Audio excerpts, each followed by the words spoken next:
I'm too sexy for my bed. Too sexy for my bed. I'm too sexy for you. No. Let's talk about it, good people.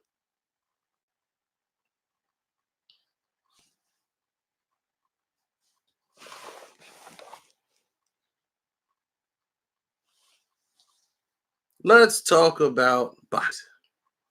Today's boxers versus boxers of yesteryear. You could do it with any sport. Um, I'll try to do more of my boxing over here a little bit, to let people know this is like my old page. Like this goes back before the Casino for Life page. And I had it for a little bit of time and did a lot of damage with this page. So this is back in like 2008, 2009 when this page was formed. And I fought and got it back. Who would have thought, right?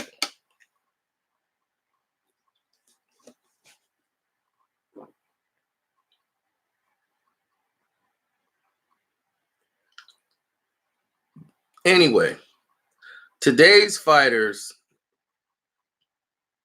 the problem that today's fighters have is they don't know, they all want to be stars right away. Like social media has interfered with today's boxer and made them more obsessed with fame than actual success in the ring. They care more about it being internet famous and getting likes and views and having things spread than actually being good. What's up, Sharon? I see you. Thanks for being a loyal one. I actually posted too on the Patreon just probably 2 minutes ago. What's up, CL? I see you. Now you look at people such as Adrian Broner. Where everyone at? Well, this is the old account. This is the Kevin Davis account. This isn't the Casino for Life account. So this one hadn't been used, and I don't know like how long as far as us doing this. We do something once every blue moon over here, but we're gonna try to change that. We're working on changing that now. So, because this account is like history. But anyhow, back in yesteryear, fighters could disappear in the world. They could box. They didn't have all these real super muscular physiques, but they were still strong and they can fight longer. They could do things more incredible. It was less injuries. It was a lot of less things happening. Today's fighter are more. He said this is back to the apartment days complex. Actually, no, this was actually the biggest house I've ever lived in. Account. You kidding me? That was no apartment, brother.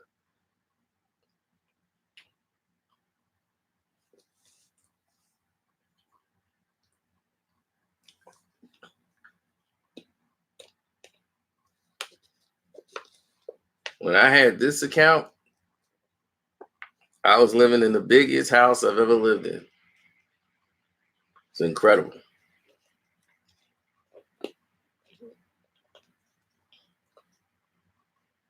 And they just snatched this account away, and other things just start happening. But anyway, back to boxing. Boxers back then and boxers today. You look at somebody like, we talk about the Hulk all the time. What time is it? Hulk time.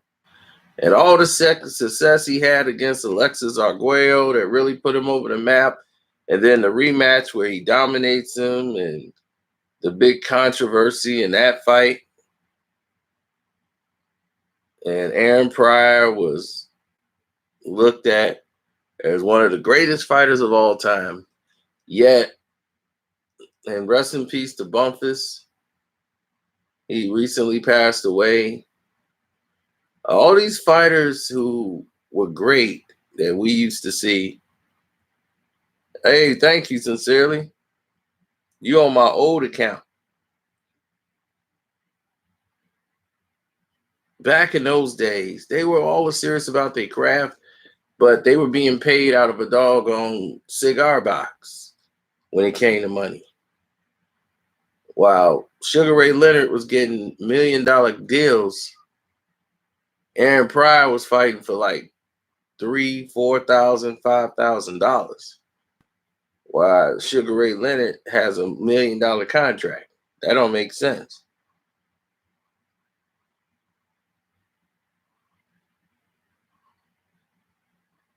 The game was flawed.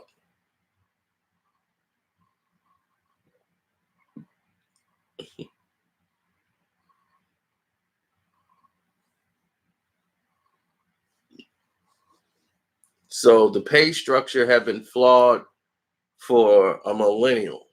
Since the 60s, 70s, it was never geared to pay the athlete. It was always geared on the athlete getting some money and going broke until he can't fight no more. Then you walk over to the next one and do the same thing. Meanwhile, the person that got rich and stayed rich was the guy who promoted the fight. The promoters got all the money.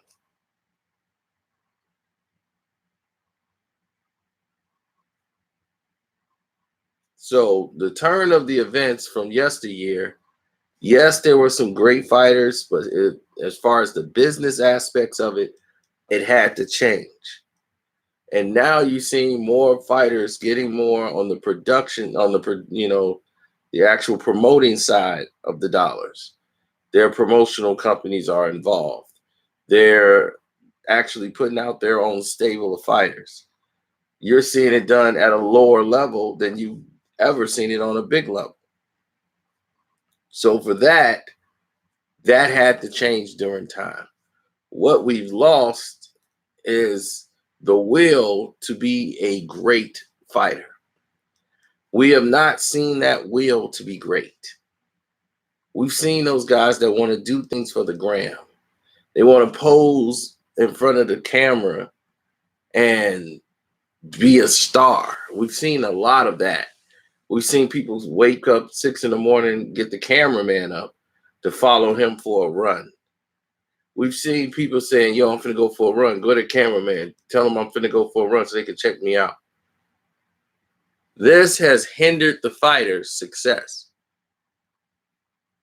And we've seen pacified people become champions based off of it. In today's era, you're seeing people who are spoiled who wouldn't have made it in boxing. They have all the potential in the world, but they wouldn't have made it out of a boxing gym. Mainly because of their attitudes and the fact that this guy here, he's going to wind up in jail or dead. Somebody's going to kill him. And unfortunately, that has been the narrative that has plagued mostly every single body in this new millennial era. If you was a problem on the streets or the problem everywhere you were, and then you come into boxing, they're just going to give you more money and it's going to intensify your problems because you did nothing to change your habits. And now everything they build around you is going to implode and it's going to spread and stick to everybody else like glue. All those other people who depended on you to be a professional.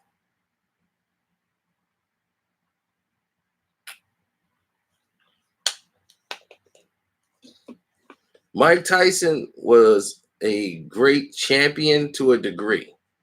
He was somebody else who couldn't deal with it. Mike had off of the ring issues.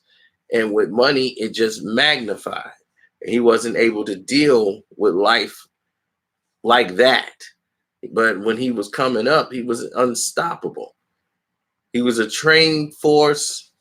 Once he got away from being what made him Mike Tyson, he wasn't Mike Tyson no more. And yet he had the aura of the baddest man on the planet with that kind of speed and power and the way his technique early on how to get his punches off. He was a force to be reckoned with.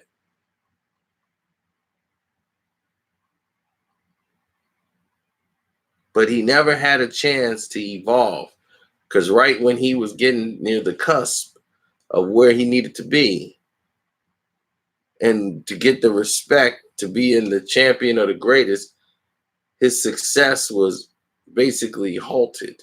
And he was just winning off what he already knew coming up from the amateurs.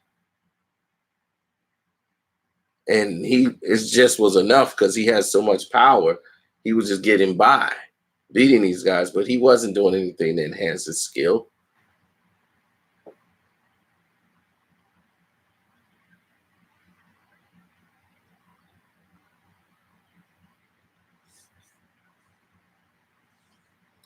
Wasn't that Mike had so many people eating off of him? Mike Tyson came out of jail with $340 something million in his bank account. How do you blow that? Not having any plans, not knowing what to do.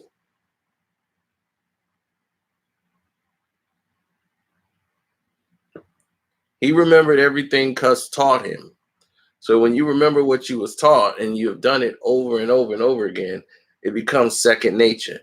Mike could teach right now how to fight, but other fighters couldn't do that. Being a fighter his size, he had to use certain techniques to fight bigger men because everybody he fight was going to be bigger. A younger Mike Tyson would have destroyed Lennox Lewis, would have destroyed him. Lennox would have never been able to beat Mike Tyson.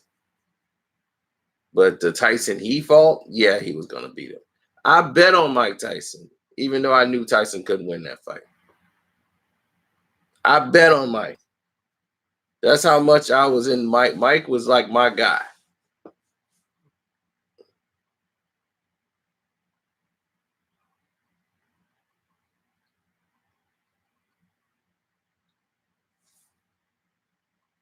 Mike's natural ability and talent, yeah, but no, there's certain techniques that Mike used that unless you're like in the trained eye of boxing, you probably wouldn't see. Mike would throw off the wrong foot sometimes. It's like a basketball player jumping off the wrong foot. When you time a basketball player, sometimes you wait for them to make their jump. You anticipate when you're going up the block because you know when they're about to jump. But if somebody take off on the wrong foot, it'll throw your timing off. And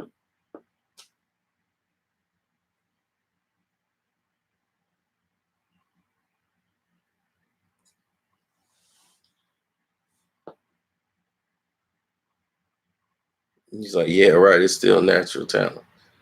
But when you take off on the wrong foot, this happens. And in boxing, it's the same thing. If you throw punches from angles people are not seeing, then it could do so much damage. Like to a big guy, Mike would throw a right hand and shoot it straight up. And when he shoot the right hand straight up and use his leg to just drive it straight up on like a 90-degree angle, when he used to do that when he was younger, he'll bob, weave, woof, and drive it. It had so much force. It would just basically knock the guy completely senseless. Mike was raw talent, but what made Mike more dangerous is that he had speed of a middleweight. He was faster than a middleweight fighter. Mike was throwing like 6 punches in 1 second.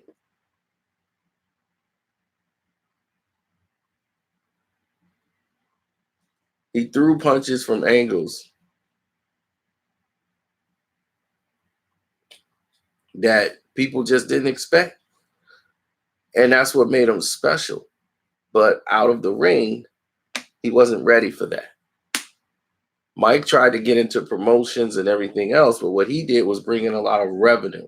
So all the fighters under Mike Tyson and under his wing, the Floyd Mayweathers, the Zab Judas, all these young fighters that were coming up that was in the smaller weights.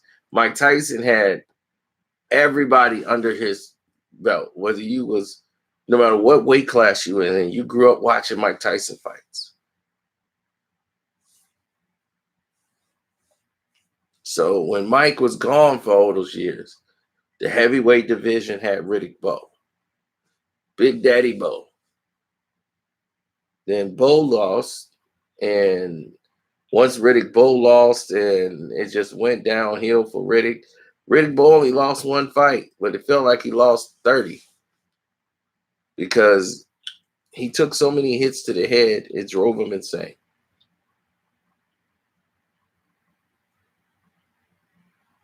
He couldn't keep his weight down. He joined the military.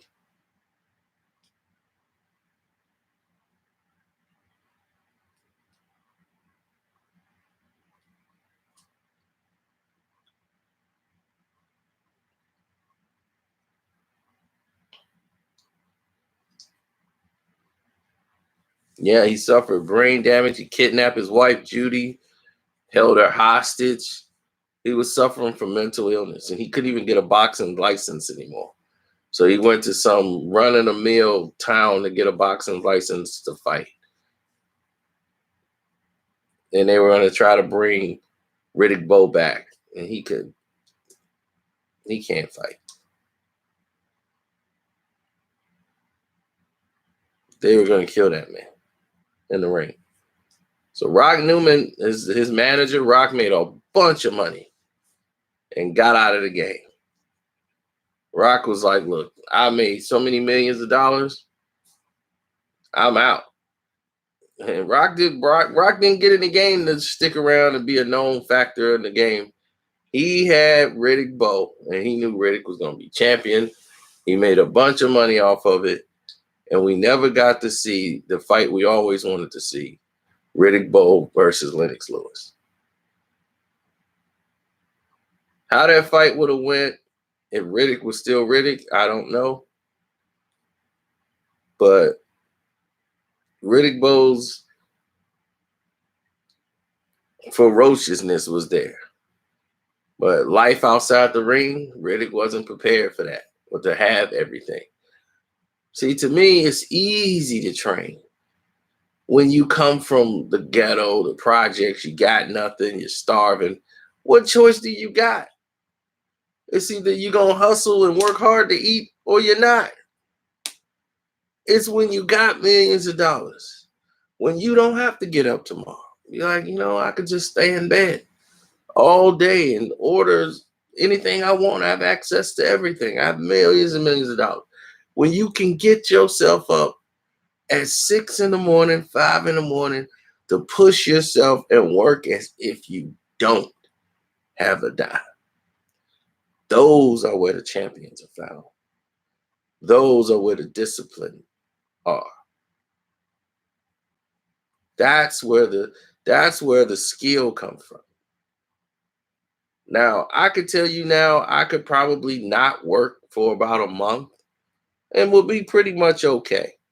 I wouldn't be okay mentally, but I would be probably okay financially, probably.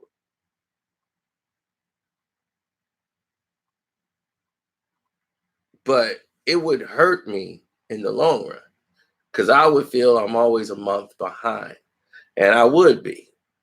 My mentality is grind, grind, grind, grind, grind, and that keeps me sharp. By the way, don't forget to donate to the Cash App if you want to support me. I appreciate it. Yeah, Badlands. I use it every now and then. But I normally use it for my Patreon account, for my Patreons. But I can also talk on here to the people too who have followed it for years. My biggest video is on this account. I have 22 million views? 22 million views off one video. That's more than any DJ Vlad. That's more than any DJ Academics. That's more than anybody else in history has.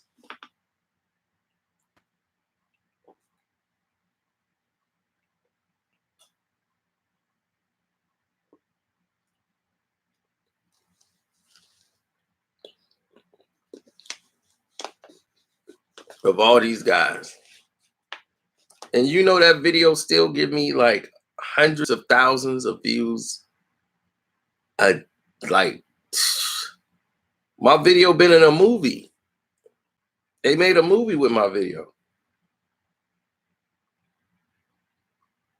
A movie called Blackfish.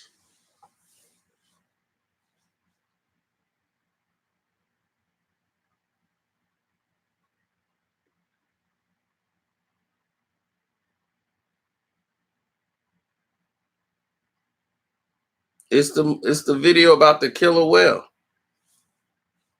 That video is crazy. How that video continuously makes revenue. What's up, Jamaica? Jamaica good. Jamaica very good.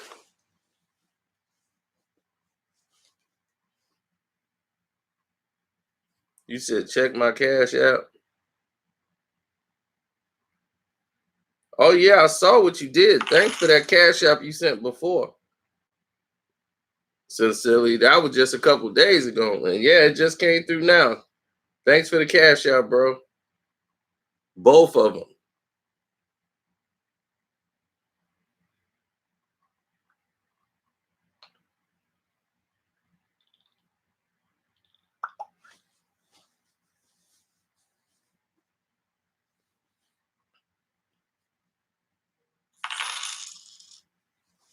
Oh, somebody else sent some too. Oh, Sharon, what's up, bro? Thank you also.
Now,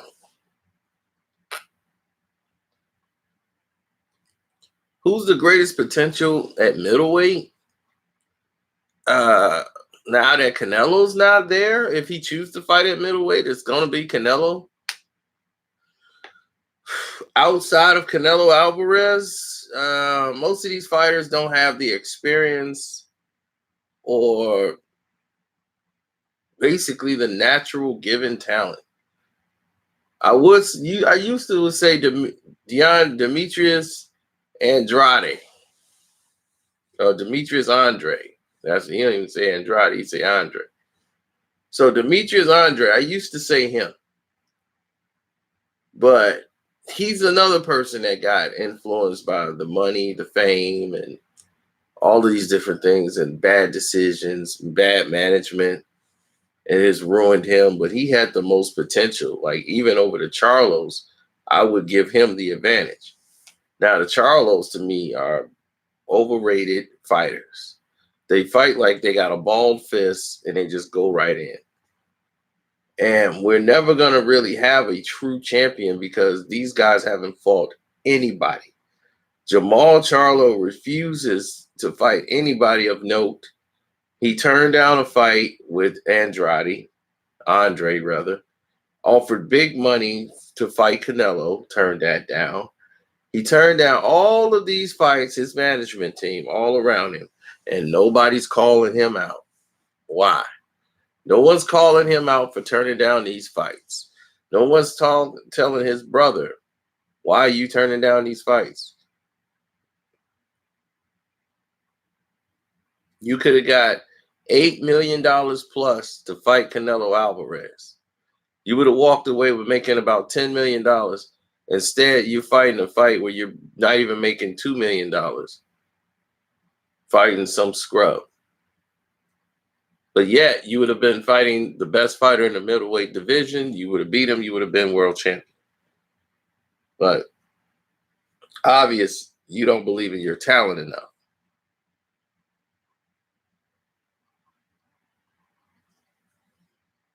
Floyd is only going to fight in exhibition type matches, like against UFC fighters. He's not fighting in a boxing match anytime soon. So he's either going to fight Conor McGregor again, or he's going to fight Khabib, which more likely he'll be fighting Conor McGregor again, more than he would fight Khabib. The UFC is going to try to break Khabib into pieces before they throw him back in the ring with Conor McGregor. They're going to want to break him in half. Putting him in there with Tony Ferguson only makes sense. If Tony Ferguson beats Khabib, they are not putting Tony Ferguson in the ring with Conor McGregor. Because Tony Ferguson would beat the living hell out of Conor McGregor on every aspect. Stand-up game, ground game, he has no chance.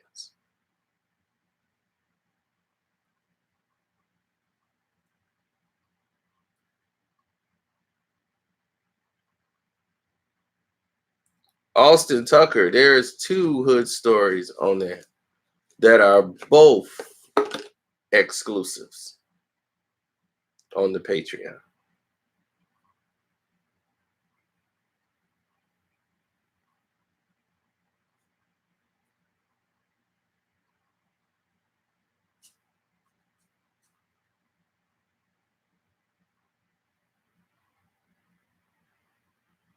So when you see the incidents happen with people like Tank, this is what's wrong with the boxing world now, is that it could easily fall apart. Deontay Wilder has brought back the brothers to boxing.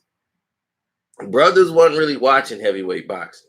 Now people are having fight parties when Deontay Wilder fight because it's going to be over in seconds or a knockout's going to happen and you can go back to the party.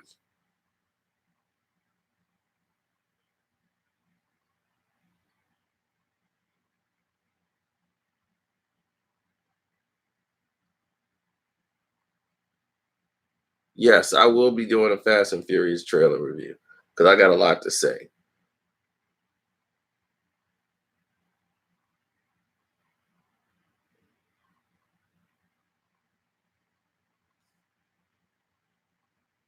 I don't know about that.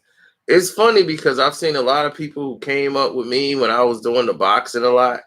They were all like supporting, like, yo, man, calling me all the time.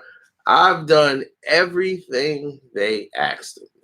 Every single thing they asked me to do. I broke my back to try and help them at every turn. They will get up and walk away from you without further word. They won't contact you. All nothing. And I'm cool with it because I didn't get anything out of it anyway.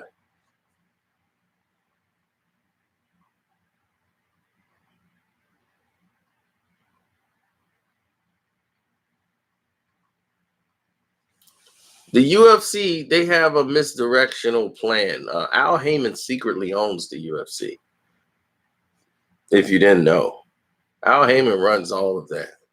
He just put Dana White in charge to keep running it. But Dana has no ownership in the UFC. None.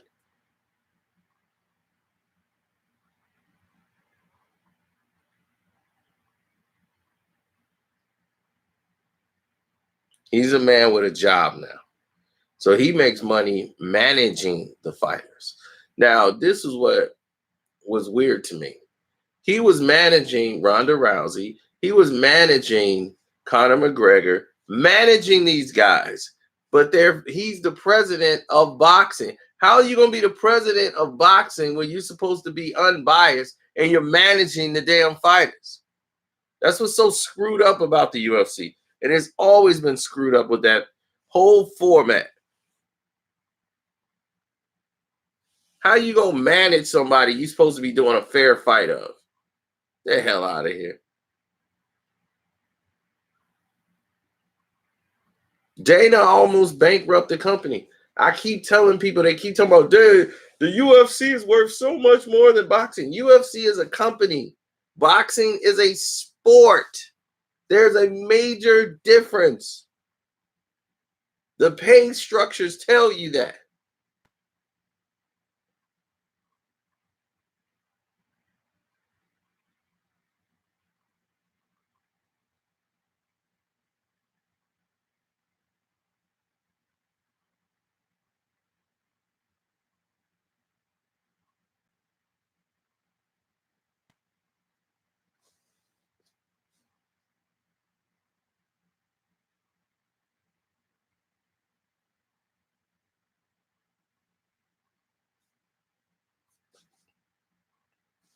Yep.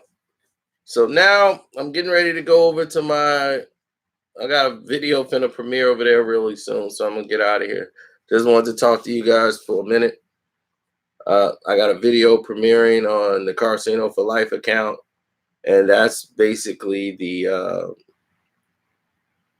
Snoop and Susan Rice and the Gayle King thing. That video's gonna premiere in about a minute, so it's gonna keep you guys active. Hope you're ready.